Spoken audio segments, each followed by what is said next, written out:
झारखंड के आईएएस अधिकारी विनय चौबे गए जेल। झारखंड में अगला अधिकारी कौन जो बनेगा एसीबी का निशाना, जाएगा जेल, हो रही है चर्चा।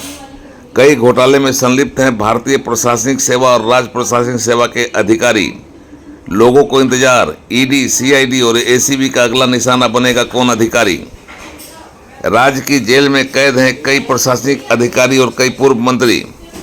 जमीन घोटाला, शराब घोटाला, मनरेगा घोटाला, घोटाला ही घोटाला में नाम है कई अधिकारियों का। विनय चौबे पर 38 करोड़ रुपए का सरकार को क्षति पहुंचाने का आरोप। शराब घोटाले को लेकर थे नामजद अभियुक्त।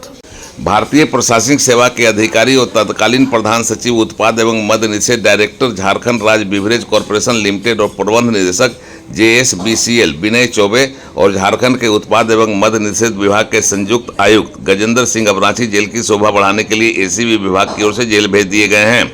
झारखंड में यह पहला अवसर नहीं है जब आईएएस अधिकारी गिरफ्तार कर जेल भेजे गए हैं। घोटाले और घपले में भारतीय प्रशासनिक सेवा और राज्य प्रशासनिक सेवा के अधिकारियों की एक लंबी सूची है जो या तो जेल में है या फिर अपनी करतूतों की वजह से जेल काटकर जमानत पर बाहर निकले हुए हैं। झारखंड के बहुचर्चित शराब घोटाले में एसीबी की इस कार्रवाई में पकड़े गए दोनों अधिकारियों को गिरफ्तार करने के बाद बाकायदा कोर्ट में पेश किया गया, फिर वहां से उन्हें न्यायिक हिरासत में जेल भेज दिया गया। मामला 38 करोड़ रुपये की क्षति पहुंचाकर शराब के घोटाले से झारखंड राज्य को आर्थिक नुकसान पहुंचाने का है।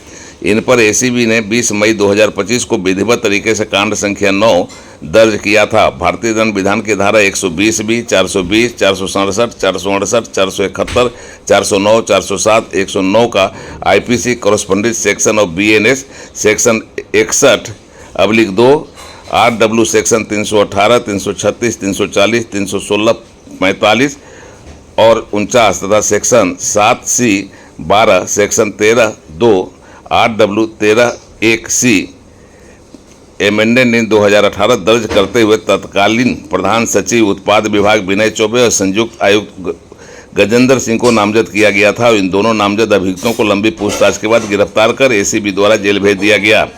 इन पर आरोप है कि अपने पद का दुरुपयोग करते हुए प्लेसमेंट एजेंसियों का चयन कर विहित प्रक्रिया एवं प्रावधान का समुचित अनुपालन नहीं किया और आपराधिक मिलीभगत से षड्यंत्र रचकर सरकार के साथ धोखाधड़ी कर सामूहिक अपराध की और उन्हें राजनीतिक लाभ पहुंचाया प्लेसमेंट एजेंसियों को, जिसकी वजह से 38 करोड़ रुपये झारखंड सरकार को नुकसान झेलना पड़ा।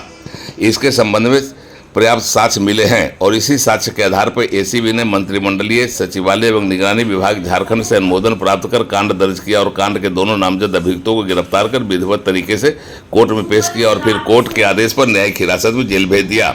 इसी के साथ अब यह भी चर्चा होने लगी है कि विनय चौबे को संभवतः छत्तीसगढ़ में भी हुए शराब घोटाले के सिलसिले में वहां का आर्थिक अपराध कोषांग गिरफ्तार करे।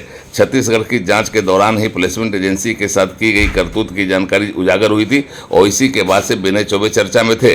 विनय चौबे कब गिरफ्तार होंगे, पूछताछ के लिए कहां बुलाए जाएंगे, कब बुलाए जाएंगे, यह लगातार खबर बनती रही थी। लेकिन कल उनकी विधिवत गिरफ्तारी के साथ ही एक और आईएएस अधिकारी के चेहरे से नकाब हट गया है। भारतीय प्रशासनिक सेवा के अधिकारी शासन और सरकार की ओर से विकास और कारगर प्रशासन देने के लिए पूरी शक्ति से लैस होते हैं। उनमें सरकार की शक्ति निहित होती है, लेकिन जिस हिसाब से आईएएस अधिकारी सुप्रीम बनकर मनमानी कर रहे हैं, जिस तरीके से घपले में उनका नाम आ रहा है और जिस तरीके से इनके खिलाफ साक्ष्य मिल रहे हैं वह बेहद चिंतनीय है। मनरेगा घोटाले में सीनियर आईएएस अधिकारी पूजा सिंघल अभी जमानत पर बाहर है, तो जमीन घोटाले में छवि रंजन की छवि इतनी खराब हुई कि उन्हें गिरफ्तार होकर जेल जाना पड़ा। इसी तरह विनय चौबे जेल में के शिकंजों में पहुंच गए हैं। कई मंत्री पहले से ही जेल की शोभा बढ़ाने में लगे हैं। इस तरह की घटना को उजागर होने के बाद झारखंड में आईएएस अधिकारियों की जो भ्रष्ट हैं उनकी पोल लगातार खुल रही है और चर्चा यह भी है कि एसीबी, सीआईडी और ईडी द्वारा अभी कई मामले जांच में हैं जिसमें कई आईएएस अधिकारी नप जाएंगे, ऐसी संभावना व्यक्त की जा रही है।